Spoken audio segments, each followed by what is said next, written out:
Today, let's talk about ginseng.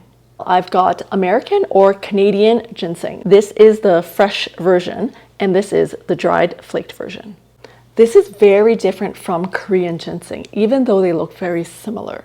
And it's these two types of ginsengs that are most commonly available and used in soups and teas. There are other types, but we'll save that for later. I will admit, I've never really enjoyed ginseng until my more formative years. It's always been too bitter for me as a kid, but my mom always said, it's good for you, so I drank it. But now I know why it's good for me and how to use it. In traditional Chinese medicine, ginseng just isn't an energy booster. The Canadian or American ginseng is also known as Xi Yang Shen in Mandarin or Ginseng in Cantonese, although Ginseng is a very broad term for ginseng, which could mean any type.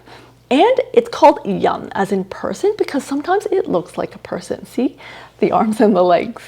This type of ginseng root targets the heart, the lungs, and the kidneys. It is cooling in nature, that's why it's bitter, and builds energy without pushing the body too hard.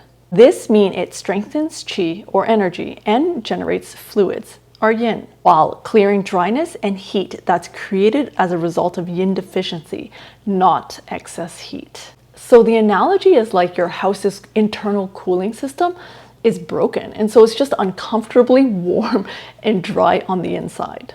Excess heat is where your house is on fire. It's literally burning down. That's not where American or Canadian ginseng can support. It's not meant to put out fires like chrysanthemum flowers or snow pears, but can help you rebuild that cooling system from within. That's what it means in TCM when we say we're yin deficient. You will still feel warm, sometimes similar to like excess and fiery conditions, but that's because the cooling system is broken. It's not because we're on fire. This is really good if you're experiencing afternoon fatigue with warmth, night heat like night sweats, low-grade fevers, irritability from exhaustion, shortness of breath, thirst, or simply working long hours with poor sleep. The Korean ginseng, sometimes also known as red ginseng, is quite the opposite in that it warms the body and strengthens our yang energy instead. This is where they are fundamentally very different. So be sure to know which one you're buying and using. In Canada, I haven't come across the fresh Korean ginseng at all, but I did manage to find this fresh Canadian ginseng at the supermarket. I was happy with this price. This pack cost me $9.99 Canadian. Dried ginseng though can get a little more expensive depending on the age, the size, and the completeness. A bag like this of about 400 grams can cost about $80. It's another one of those classic ingredients that are aged, and the older they are, the more expensive they can get, especially when they're whole and complete. So very similar to dried scallops, dried tangerine peels, or dried fish maw, some people collect them.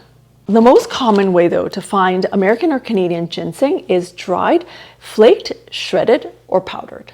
The dried ginseng is more concentrated, slightly stronger in qi support, and have amazing shelf life, whereas the fresh ginseng is more moistening because of its water content, slightly cooler, gentler in its actions, and lasts well about 2 to 3 weeks in the fridge. This ginseng though is used in so many ways. Both fresh and dried have very similar preparation and usages. You can use them in soups, teas, double boiled tonics, in stews, snacks. I know older generation that sometimes just take the dried version like this and nibble on them and then spit out the pulp. For me personally, I love using them when I'm feeling dry, tired from lack of sleep, or simply just feeling fatigued. For 1 cup of tea, I'll drop about 5 slices into boiling water and then add a bit of honey for taste and continue to fill that cup throughout the day. And it's very distinctively bitter, but the positive word is probably golden. They are actually also really delicious in soups, especially chicken broths with Chinese yam, red dates, and goji berries. And there's also the very famous Korean chicken ginseng soup. All of these are really amazing, rich, and healing tonics. Canadian ginseng though is best used as a short-term food-grade tonic, but it's not meant for a long-term consistent consumption. I would avoid Canadian or American ginseng if you have an active cold or flu, you have a fever or an infection, or you have bloating and loose stools. This may make it worse. or if you have heavy dampness in the body, because it is moisturizing. I hope this helps you understand this ingredient a little bit better. I will always have dried ginseng in my pantry, and it's an amazing, easy to carry ingredient when you're traveling. I would love to hear if you have any ginseng recipes, and if you have any questions or thoughts, you can leave them in the comments below. Happy soup or tea making with ginseng, and I'll see you next time.